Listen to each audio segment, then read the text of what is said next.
ഇപ്പോൾ നമുക്കറിയാം, ഇപ്പോൾ 1500 മുതൽ ഇങ്ങോട്ട് നോക്കിയാൽ സജീവമായിട്ട്, പ്രത്യേകിച്ച് എറണാട് വള്ളുവനാട് ദേശത്തൊക്കെ അവിടെ ഈ കാർഷിക പരിസരവും ജന്മി ഒരു ഹെജുമണി, ബ്രാഹ്മണ ഹെജുമണിയൊക്കെ ഉണ്ടായതുകൊണ്ട് തന്നെ ഈ ജാതീയ സമ്പ്രദായങ്ങൾ വ്യാപകമായിട്ട് നിലനിന്നിരുന്ന ഒരു ദേശമാണ്.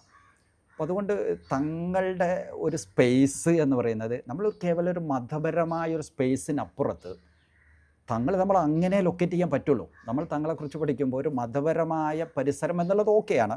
പക്ഷെ അതിനപ്പുറത്ത് തദ്ദേശീയരായ ലോക്കൽ വ്യത്യസ്ത മതജാതി വിഭാഗങ്ങളെ ചേർത്ത് പിടിച്ചുള്ളൊരു തങ്ങളെ നമുക്ക് കണ്ടെത്താൻ പറ്റും. ശരിക്കും അതിൻ്റെ ഒരു കണ്ടിന്യൂറ്റിയാണ് ഇന്നും മലബാർ ആസ്വദിക്കുന്ന, ഈ നമ്മളിന്ന് ആസ്വദിക്കുന്ന ഒരു ബഹുസ്വരത ഉണ്ടല്ലോ. എന്തുകൊണ്ട് ഉത്തരേന്ത്യയിൽ നിന്ന് മലബാർ ഡിഫറൻ്റ് ആകുന്നു? ശരിക്കും ഇതേപോലെയുള്ള ഫിഗേഴ്സ് ഇവിടെ ജീവിച്ചു പോയി എന്നുള്ളത് തന്നെയാണ്. അതിലേറ്റവും പ്രധാനപ്പെട്ടത് മമ്പ്രതങ്ങൾ തന്നെയാണ്. കാരണം അത്രമാത്രം പൊതു സ്വീകാര്യതയുള്ള, ഇന്നും മമ്പുറത്ത് നമ്മൾ പോയാൽ വ്യത്യസ്ത മതജാതി വിഭാഗങ്ങൾ ഒഴുകി വരുന്നുണ്ട്. പ്രത്യേകിച്ച് അവരുടെ നേർച്ചയുടെ ഘട്ടത്തിൽ അല്ലാതെയും ഈവൻ ഇപ്പോൾ നമ്മളിങ്ങനെ അന്വേഷിച്ചൊരു ഘട്ടത്തിൽ ഇപ്പോൾ അവിടെയുള്ള ചില ആശാരി ഫാമിലികൾ, മലബാറിലെ ഈവൻ രാമനാട്ടുകര വരെ വ്യത്യസ്ത ദേശത്തുള്ള ചില ആശാരി ഫാമിലികൾ, ഞങ്ങൾ അവരെ പോയി ഇങ്ങനെ സംസാരിച്ചപ്പോൾ ഇവരുടെയൊക്കെ ഫാമിലി മമ്പ്രതങ്ങളായിട്ട് കണക്റ്റഡായി കിടക്കുകയാണ്. എങ്ങനെ? ഹിന്ദു ഫാമിലികളാണ്, ആശാരി ഫാമിലികളാണ്, ദളിത് താഴ്ന്ന വിഭാഗങ്ങളും അല്ലാത്തവരൊക്കെ ആയിട്ടുള്ളവർ എന്ന് പറഞ്ഞാൽ. ഇപ്പോൾ അന്ന് തങ്ങൾ വന്ന സമയത്ത് നമ്മുടെ നാടിൻ്റെ ഒരു ബൗസര എന്ന് പറഞ്ഞാൽ ഒരു ആരാധനാലയം എന്ന് പറഞ്ഞാൽ അപ്പോൾ അത് മുസ്ലിം ആരാധനാലയം ഹിന്ദു ആരാധനാലയം ഫസ്റ്റ് സൈറ്റിൽ ഒരേപോലെയാണ്. അതിൻ്റെ ഒരു നിർമ്മാണ ഒരു ചാരുത ഭംഗി, അതിൻ്റെ ഒരു എന്താ പറയുക, തച്ചുശാസ്ത്രം എന്ന് പറയുന്നത് ഒരേ കോലത്തിലാണ്, ഒരേ രൂപമാണ്. പഴയ പള്ളിയുടെ സീലിംഗ് ഒക്കെ എല്ലാം അതിൻ്റെ പുറത്ത് നോക്കിയാൽ ഇപ്പോൾ ക്ഷേത്രമാണെങ്കിലും ഇനി പള്ളിയാണെങ്കിലും, അപ്പോൾ അവരെ സംബന്ധിച്ചിടത്തോളം, പുറത്തുള്ള ഒരാളെ സംബന്ധിച്ചിടത്തോളം ഒരു ആദരിക്കപ്പെടേണ്ട ഒരു സാധനമാണ് എന്നുള്ളതാണ്. അപ്പോൾ ഇതെങ്ങനെ ഈ ഒരു ഏകീകൃത രൂപം വന്നു? ഏകദേശം അക്കാലത്ത് വന്ന എല്ലാം ഈ തച്ചുശാസ്ത്ര മേഖലയിൽ ഇവിടുത്തെ ഹൈന്ദവ സുഹൃത്തുക്കളാണ് ആ മേഖലയിലുള്ളത്. അവരെ ഉപയോഗിച്ചാണ് പള്ളി ഉണ്ടാക്കുന്നത്, സ്വാഭാവികമാണ്. അപ്പോൾ തങ്ങളുടെ പള്ളി എന്ന് പറഞ്ഞാൽ ഇപ്പോൾ ഒരു മലബാറിൽ നമ്മളൊരു 100ഓളം പള്ളികൾ ഒരു പക്ഷേ തങ്ങൾ നിർമ്മിക്കുകയോ അല്ലെങ്കിൽ റെനോവേറ്റ് ചെയ്യുകയോ ചെയ്തതായിട്ട് കാണാൻ പറ്റും. 100ഓളം പള്ളികൾ. കാരണം പള്ളികളായിരുന്നു സൊസൈറ്റിയിലേക്ക് ഇറങ്ങാനുള്ളൊരു പ്രധാന ഒരു മീഡിയമായിട്ട് ഉണ്ടായിരുന്നത്. അപ്പോൾ ഈ പള്ളികളുടെ നിർമ്മാണ ഒരു തച്ചുശാസ്ത്ര സൗന്ദര്യത്തെക്കുറിച്ച് നമ്മളിങ്ങനെ ഓർക്കുമ്പോൾ അന്നത്തെ ഒരുപാട് ഈ ഹിന്ദു നിർമ്മാതാക്കളുണ്ട്, ആശാരിമാരും ഈ വീടുണ്ടാക്കുന്നവരൊക്കെ ഇവരെ ഉപയോഗിച്ചാണ് മമ്പ്രതങ്ങൾ ഇത് ഉണ്ടാക്കുന്നത്. അപ്പോൾ ഒരു രസകരമായിട്ട് നമുക്ക് തോന്നിയ സാധനം, ഇപ്പോൾ പലയിടത്ത് പോയിട്ട് നമ്മൾ അതിൻ്റെ ഒരു ചരിത്രം അന്വേഷിക്കുമ്പോൾ അപ്പോൾ പള്ളിക്ക് തറക്കല്ലിട്ടത് മമ്പ്രതങ്ങളാന്ന് പറയും. അപ്പോൾ എന്താണ്, എങ്ങനെ അതുമായിട്ട് ബന്ധപ്പെട്ട് ചില കഥകൾ ഇപ്പോഴും അതത് നാടുകളിലുണ്ട്. തറക്കല്ലിട്ട ആ സംഭവം ഇപ്പോൾ തങ്ങൾ പറയുമ്പോൾ പറയും, ആ നാട്ടിലെ ആശാരിമാരെ എന്ന് പറഞ്ഞാൽ ഈ കുറ്റിയടിക്കുന്നവരുണ്ട്, ആശാരിമാർ കുറ്റിയടിക്കുന്നവരെ ഒക്കെ ക്ഷണിക്കണം. ഒരുപാട് സ്ഥലത്ത് നമ്മൾ കണ്ടൊരു സാധനം. അപ്പോൾ തങ്ങളവിടെ വന്നിരിക്കും, തങ്ങൾ ഒരു പ്രോപ്പറായിട്ടുള്ള സ്ഥലം നോക്കിയിട്ട് പ്രോപ്പറായിട്ടുള്ള സ്ഥലത്ത് തങ്ങളിരിക്കും. എന്നിട്ട് എല്ലാ ആശാരിമാരെയും വിളിച്ചിട്ട്, വ്യത്യസ്ത മതത്തിലുള്ളവരാണ്, മുസ്ലിം ആവണമെന്നില്ല, എല്ലാവരോടും കുറ്റിയടിക്കാൻ പറയും. പ്രോപ്പർ സ്ഥലം ഏതാണെന്ന് കണ്ടെത്താൻ പറയും. അങ്ങനെ ഇവരിങ്ങനെ സഞ്ചരിച്ച് ഓരോ സ്ഥലത്ത് ഓൽക്ക് പറ്റിയ സ്ഥലത്ത് കുറ്റിയടിക്കും, തങ്ങളുടെ സ്ഥലത്തിരിക്കും.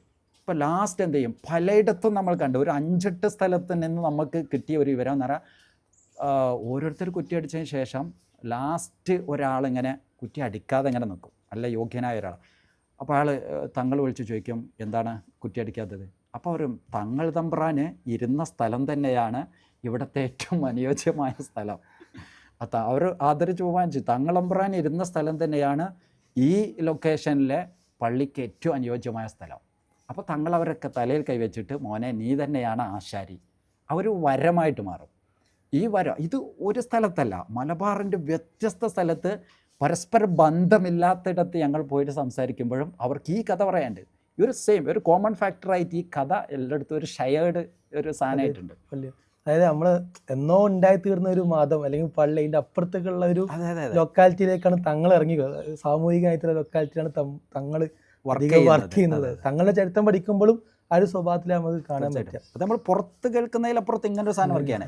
ഈ ഫാമിലികൾ ഇവിടുത്തെ എന്താണെന്ന് പറയുക, ഈ ആശാരി ഫാമിലികൾ ഇന്നും അവരുടെ തറവാടിൻ്റെ ഒരു വരമായി തങ്ങൾ നൽകിയ ഒരാദരവായിട്ട് ഈ ഓർമ്മകൾ നിലനിർത്തുന്നുണ്ട്. അവരിപ്പോഴും പറയുന്നത്, ഇപ്പോൾ നമ്മൾ പൊന്മുണ്ടം ഭാഗത്ത് ഞങ്ങളൊരു ആശാരി ഫാമിലി കുടുംബത്തിൽ ചെന്നപ്പോൾ ഒരു തെയ്യൻ ആശാരി ഇന്നോടെ ജീവിച്ചിരിപ്പുണ്ട്. തെയ്യൻ അയാൾ പറയുന്നത്, ഞാൻ കേരളത്തിൽ ഒരുപാട് പള്ളികൾക്ക് കുറ്റിയടിച്ചിട്ടുണ്ട്. ഞാൻ അന്ന് എൻ്റെ ഉപ്പാപ്പമാരിലൂടെ കിട്ടിയ ഈ അംഗീകാരം സൊസൈറ്റി ഞങ്ങൾക്ക് ഇന്നും തരുന്നുണ്ട്. പൊന്മുണ്ട പള്ളിയടക്കം അത് ഈ വർഷങ്ങൾക്ക് ശേഷം റെനോവേഷൻ്റെ വന്നപ്പോൾ എന്നെയാണ് അവർ ക്ഷണിച്ചത്. കാരണം എനിക്കെന്തുണ്ട്, ഈ ഒരു ആദരവുണ്ട്. അതുകൊണ്ട് തന്നെ ഈ ഓർമ്മകൾ കേവലം ജോബ് ഓറിയൻറ്റഡ് ആയിട്ടല്ല, അവരിന്നും മനസ്സിലാക്കുന്നത് ഞങ്ങൾക്ക് ഈ പ്രൗഢി വന്നത്, പ്രശസ്തി വന്നത്, ഇതുവരെയുള്ള ഒരു ഐശ്വര്യം കിട്ടിയത് മമ്പ്രം തങ്ങളിലൂടെ കിട്ടിയ ഈ ഒരു വരത്തെ തുടർന്നാണ്. ഇത് വ്യത്യസ്തം. ചമ്മാട് നോക്കിയപ്പോൾ ഇതേപോലെ ഒരു ഫാമിലി ഉണ്ട്, ആശാരി ഫാമിലി. അവരിത് ഓർക്കുന്നുണ്ട്. ഞങ്ങൾ ഈ രാമനാട്ടുകര ഭാഗത്ത് നോക്കിയപ്പോൾ അവിടുത്തെ ഒരു പഴയ പള്ളിയുടെ കുറ്റിയടിച്ചോ മറ്റോ നോക്കുമ്പോൾ അവരും ഇതേപോലെ ഒരു ഫാമിലി. ഇവരുടെയൊക്കെ പേര് ചെല്ലുന്നത് മമ്പ്രം തങ്ങളിലേക്കാണ്. അവർ ഒരു 6 മാസത്തിലെങ്കിലും മമ്പുറത്ത് വരുന്നു. ഇത് മുസ്ലിങ്ങളെ കുറിച്ചല്ല. ഈ ആശാരി ഫാമിലി 6 മാസമെങ്കിലും മമ്പുറത്ത് വരുന്നു. തങ്ങളുമായിട്ടുള്ള ആ കണക്ഷൻ അവർ ഒരു ആത്മീയമായിട്ട് അവർ നിലനിർത്തുന്നു. ഇതുപോലെയുള്ള ഒരുപാട് ഫാമിലികൾ ഏറനാട്, വള്ളുവനാട്, നമ്മുടെ മലബാറിൻ്റെ ഉദ്ദേശത്ത്. അതുകൊണ്ടാണ് ഞാൻ പറഞ്ഞത്, മമ്പുറം തങ്ങൾ ഒരിക്കലും ഒരു ഇന്ന് നമ്മൾ വായിക്കുന്ന ഒരു മാപ്പിള മുസ്ലിം കേന്ദ്രീകൃതമായിട്ട് വായിക്കേണ്ട ഒരാളേ അല്ല. മമ്പ്രം തങ്ങൾ ഇവിടുത്തെ ഒരു പൊതു ലീഡർഷിപ്പാണ്. എല്ലാവരെയും ചേർത്ത് പിടിച്ചു പോയ, അവിടെയാണ് തങ്ങളുടെ നവോത്ഥാനം. നിങ്ങൾ പറയുന്നത് ഇത് വിശാലമായൊരു ഏരിയയാണ്. തങ്ങളുടെ നവോത്ഥാനം എന്ന് പറഞ്ഞാൽ സാധാരണക്കാരെ ചേർത്ത് പിടിച്ചു.